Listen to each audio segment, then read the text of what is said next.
चक्रवर्ती पुष्प 16वे पृष्ठ क्रमांक 144 पासून सुरू. माहेरी शेवटल्या मंगळागौरीला गेलेली शकुंतला फुगडी खेळतानाच पडली. कमरेचं हाड तुटलं. सारी फुगडीच संपली. ती बिछाण्याला खिळली. श्रीपादरावांनी ॲम्युनिशनच्या कारखान्यातली नोकरी सोडली होती. ते ट्रान्सपोर्टचा व्यवसाय करत होते. त्यांनी ट्रक विकून टाकला. पैसे घेऊन माधवपूरला वडगावला आले. छोट्या श्रीनिवासला जवळ घेतले. शकुंतलेजवळ बसले. तिचा हात थोपटला. सारं सोडून आलात? ट्रकही विकला? ती डोळ्यात पाणी आणून म्हणाली. दुसरा ट्रक घेता येईल. तू बरी झालीस की? मी कसली बरी होतीये? श्रीपादरावांनी तिच्या डोळ्यावरले केस बाजूला केले. असं कसं? उपचार सुरू आहेत, त्यावर विश्वास ठेवायचा. माझा तुमच्यावर विश्वास आहे. माझ्यावर? ते खिन्नसे हसले. ज्याला सगळं माहीत असूनही पुन्हा पुन्हा या अश्राप मुलींना ज्याने स्वतःशी असं बांधून घेतलं, त्याच्यावर विश्वास? काही मनात आणू नका. सासूबाईंमुळे तुम्हाला अर्थ प्राप्त झाला आणि तुमच्यामुळे मला. श्रीपादरावांनी तिला थोपटलं. पड तू, ते म्हणाले. श्रीपादराव आता शकुंतलेचं सर्व स्वतःच करत. त्यात उपचार नव्हता, कर्तव्याचा कोरडा स्पर्श नव्हता, तर पत्नीशी आता त्यांचं वेगळंच नातं जडलं होतं. शकुंतलेनं क्षीणशी हाक मारली. ऐकलं का? शब्द इतके क्षीण होते की जवळ असलेल्या माणसालाही ते कळले नसते. पण श्रीपादराव दुसऱ्या खोलीत होते तरी त्यांना ऐकू आले. काय हवंय? काही नाही. काय करत होतात? कापूर घालून तेल तुझ्या कमरेला लावायला. किती कराल? ती भरून येऊन म्हणाली. शिवलीलामृताचा रोजचा पाठही म्हणवत नाही. उच्चाराचं बळच उरलं नाही. ती हताश झाली. तिची तडफड त्यांना समजली.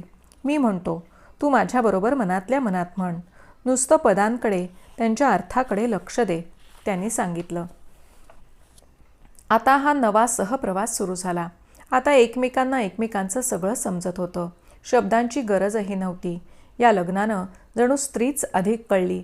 तिचा सोशिकपणा अधिक जवळून बघता आला. कुणाच्या? आपल्याच मुलाची आई होणं यापेक्षा काही वेगळं असं स्थान शकुंतलेचं होतं. ते तिला स्वतःला तिचे फार थोडे दिवस उरले असताना कळणार नाही. पण ते होतं. जसा हिमालय होता, त्यावरला शुभ्र बर्फ होता, त्याची शिखरं होती, गंगेचं वाहन होतं, नर्मदेची खोली होती, तिच्या काठावरलं गूढ निबिड अरण्य होतं. तितक्याच अटळपणे स्त्रीचं हे रूपही होतं. आता अखेरचा प्रवास सुरू झाला. कमरेखालचे बेडपॅनही शरीराला सहन होईना. बेडपॅन द्यायला श्रीपादराव आले की शकुंतला शर्मेनं मान फिरवायची. तुम्हाला हेही करावं लागावं. यानंतर पुन्हा अंघोळ, साधना. शकुंतलेनं आपला क्षीण हात पतीच्या हातावर ठेवला. अगं, आईची सेवा करता आली नाही, आता तुझी करून घेतो, ते हसत हसत म्हणाले. आईची? शकुंतलेला दाटून आलं. केवढा आपला सन्मान! यापूर्वी कुणी केला होता? हळूहळू खाणेपिणे तुटले. मध पाण्यावर शरीर राहिलं. पोटात काही नव्हतं तरी अतिसार सुरू झाला. तेही थांबलं. मग अंथरूण ओलं व्हायला सुरुवात झाली.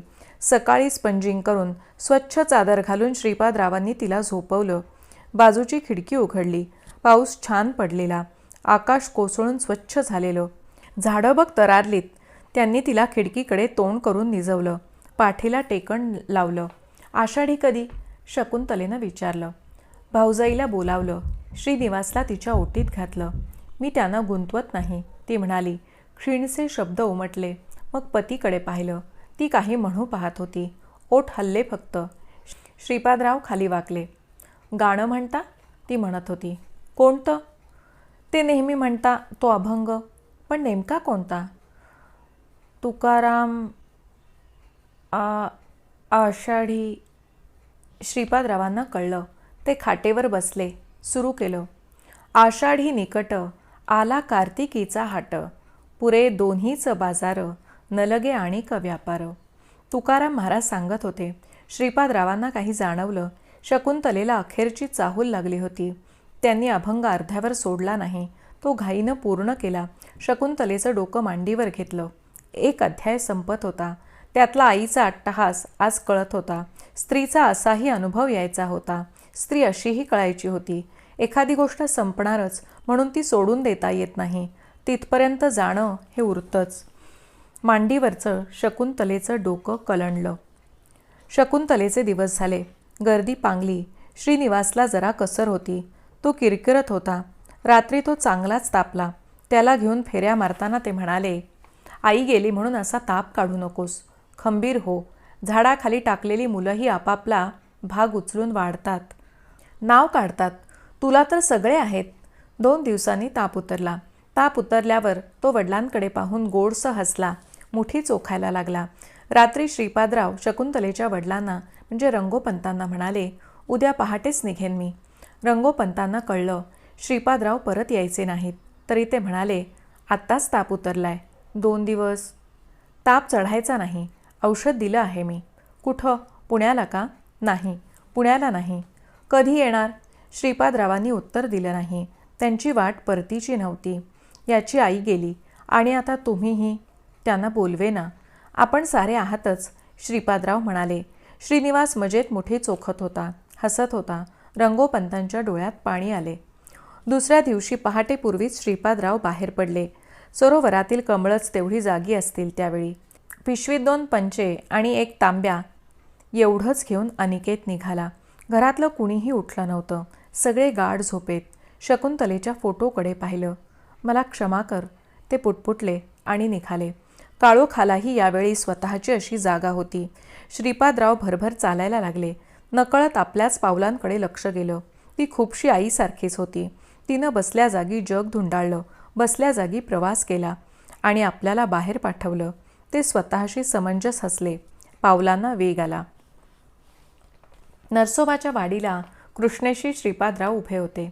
ही कृष्णा दाट ओळखीची होती. गाभाऱ्यात घुमावा तसा एक अंतस्थ नाद जाणवला. श्री स्वामी समर्थ महाराजांचे पाण्यात हलते दर्शन झाले. कृष्णेचे पाणी सारखे हलत होते. एखादी घागर बुडवावी, भरावी व बाहेर काढावी असे. मग कृष्णा स्थिर झाली तर जरा वेळाने खांद्यावर घोंगडी घेतलेला कान्होबा कृष्णेत उभा राहून हसत होता. विठोबाचं हे रूप ओळखीचं होतं. 12 वर्षांचा होतो तेव्हा हे रूप स्वप्नात दिसलं. आईने तेव्हा ओळख करून दिली. अरे, हा विठोबा पंढरपूरचा. दत्तू अण्णांबरोबर मग पडशीची वारी सुरू झाली. खांद्यावर पडशी. सकाळ संध्याकाळ 6-6 मैल चालायचं. भजन करत. वारकरी कीर्तन. इथंच ओळखीचं झालं. डाव्या उजव्या बाजूला गळ्यात टाळ धरून वारकरी उभे. मुख्य अभंगाचा चरण उचलून धरताहेत. आता तर कृष्णेतूनच टाळांचा नाद ऐकू आला. जरा वेळानं कृष्णा शांत झाली. काठावरच्या वृक्षांची सळसळ थोडा वेळ पाण्यात उतरली. जरा खोलात गेली. सख्या, सख्या, झालं मनासारखं? निघालास ना बाहेर? अरे, निघायचंच होतं, पण आता तुझ्या विरागालाही एक अर्थ प्राप्त झालाय बघ. तुझा विस्तार मला हवा होता तो हा. 3 परंपरांचं तुझ्यात एकवटलेलं बीज, त्याचा महावृक्ष व्हावा. मग त्याच्या पारंब्या पुन्हा जमिनीत घुसून नवीन बीज. अरे, संसार संसार म्हणजे काही बायका मुलं नव्हेत. अनेक जन्मांच्या साचलेल्या वासना म्हणजे नाही का संसार. पाणी स्थिर झाले. आता दिशा कळली. त्यांच्या घरचे तीर्थोपाध्ये वसंतराव पुजारी कृष्णेवरच भेटले.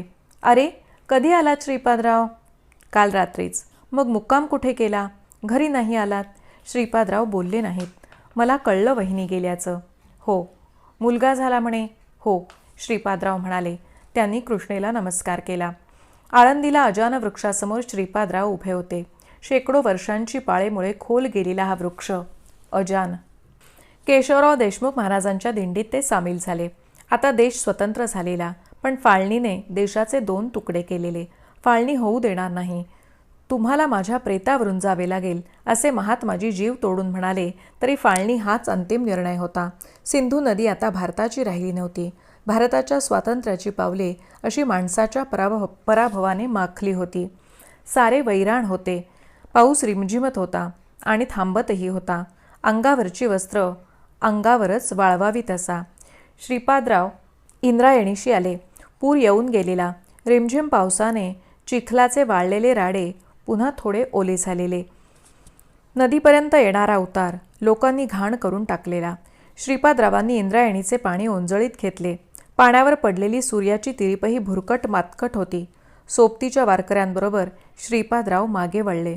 एक ब्रिटिश जोडपं तिथं आलं. त्या गोऱ्या बाईंनी श्रीपादरावांना विचारलं, why is it so dirty, not properly maintained? It is your secret place, isn't it? श्रीपादरावांनी खेदाने मान हलवली. हे काही प्रेक्षणीय स्थळ नव्हतं. लोकांनी साधना करावी, अनुभूती घ्यावी अशी जागा होती. या स्थानाची ही दशा खरंच बघवत नव्हती. त्यांनी जवळची ज्ञानेश्वरी काढली. सांगितलं, lifetime work of saint Dnyaneshwar. काय सांगितलं आहे त्यात? गोऱ्याबाईंनी विचारलं. हा माणसाच्या जगण्याचा ग्रंथ. श्रीपादराव म्हणाले. सगळ्यांच्या जगण्याचा? बाईंनी वरवरच्या कुतूहलानं विचारलं. हो, मानवी समूहाचे कप्पे आम्ही पाडत नाही, ते म्हणाले. आम्ही म्हणजे आमचं तत्त्वज्ञान, आमचे ग्रंथ, Gita. But we are told that Gita only pleads for war. Shripadrao व्यथित झाले. युद्धाचा अर्थ गीता वेगळा मानते, युद्धात मिळालेल्या विजयाचाही. हे युद्ध दुसऱ्यांचे प्रदेश बळकावण्याकरता केलेलं नाही. ते द्वेषातून आलेलंच नाही. ते एकमेकांवरच प्रेम करायला शिकवते. ती बाई आता मात्र गंभीर झाली. आतापर्यंत ती एका वरवरच्या कुतूहलानं बोलत होती, पण तिला हे सगळं वेगळं वाटलं. युद्धाचा असाही अर्थ असू शकतो? तिनं विचारलं. इथे युद्धाचा दुसराही अर्थ आहे. हे युद्ध कदाचित स्वतःच्या दोन परस्पर विरुद्ध प्रवृत्तीतही असू शकेल. अशा विचारांची माणसं इथं असूनही हा देश गुलामगिरीत का होता इतकी वर्ष? राज्यकर्त्यांच्या देशातली असूनही ती विचारत होती. श्रीपादरावांनी या प्रश्नाला उत्तर दिलं नाही. ते त्यांच्याजवळ नव्हतं असंही त्यांना वाटलं नाही. पण ते या गोऱ्याबाईला नसतं समजलं. त्याकरता ही भूमीच समजून घ्यावी लागणार होती. या भूमीवर कितीतरी परकीय आक्रमणं झाली, मंदिरांचा विध्वंस झाला, पण महापुरातून लभाळी वाचतात तसं त्या मंदिरांच्या मागचं विचारसूत्र हललं नाही. प्रत्येक माणूस हा आपल्या परीनं जितका वेगळा होता, तितकाच तो या अखंड धारेतला एक थेंबही होताच. या एकेकट्या वेगवेगळ्या माणसाला संपूर्ण प्रवाहाला जोडून राहणं शिकवलं ते संतांनी. हेच त्यांनी या सामान्य माणसाला शिकवलेलं युद्ध. या युद्धात दुसऱ्याची तसूभरही जमीन नको होती. श्रीपादराव भानावर आले तेव्हा भोवती गर्दी जमली होती. दोघांचा तो विचित्र संवाद. एक इंग्रजीतून बोलत होता आणि ते समजून घेऊन दुसरा मराठीतून. पण भाषेची अडचण आली नाही. मग श्रीपादरावांनी सांगून पाहिले की ज्ञानेश्वर, तुकाराम आणि सगळे संत हे फार साधे लोक होते. इतके साधे की ते संत आहेत हे त्यांचं त्यांनाच माहीत नव्हतं, आणि त्यावेळी तर इतरांनाही नाही. ते सगळ्यांच्यात मिळून मिसळूनच गेले होते. त्यांनी जे सांगितलं ते काही छोटे छोटे स्फोट नव्हते. तो माणसाच्या संपूर्ण मुक्तीचाच विचार होता. ते कुठल्याही व्यासपीठावर उभे नव्हते. त्यांना उपदेश नव्हता करायचा, तर स्वतःची अनुभूती लोकांपर्यंत पोहोचवायची होती. त्यांना हवं होतं ते जर कधी प्रत्यक्षात उतरेल तर तुमच्यासारख्यांना कुणावर राज्य करावंसं वाटणार नाही. मुक्ती ही फक्त एकाचीच मिराजदारी नसते. जो दुसऱ्याला बंधनात ठेवतो तो स्वतः तरी कुठे स्वतंत्र असतो? श्रीपादराव सांगत होते. ती बाई स्तिमितच झाली. सहज कुतूहलापोटी सुरू केलेलं बोलणं कुठे पोहोचलं होतं? तिनं एक छोटी डायरी काढली, श्रीपादरावांसमोर धरली. तिच्यात बऱ्याच सह्या होत्या आणि बरीचशी पानं कोरी होती. त्यांनी डायरी बाईंना परत केली, सही न करता. मी शेवटल्या पानावर करीन सही. त्या बाईंना कळलं नाही. माझी ही सुरुवातच आहे. माझी सहीची वेळ येईल तेव्हा तुमची सगळी पानं भरलेली असतील. श्रीपादराव म्हणाले. वंडरफुल. Then your address? मला कुठला पत्ताच नाही. मी भटके आहे. You mean nomadic tribe? नाही, मी कुठल्याही टोळीतलाही नाही, ते हसून म्हणाले. त्या बाईंना सगळे कळले नाही, पण ती उमजली. तिनं श्रीपादरावांचा निरोप घेतला. त्यांचे दोन्ही हात आपल्या हातांवर धरून हलवले. तिच्या डोळ्यात किंचित पाणी आलं. माणसाची जीवनतत्व काही वेगळी उचलून बाजूला काढलेली नसतात. ती आपल्या जगण्यातून भिनत न्यायची असतात. हे या साध्या किरकोळ माणसानं तिला सांगितलं. क्रमशः लेखन आशा बगे, अभिवाचन श्रद्धा देव.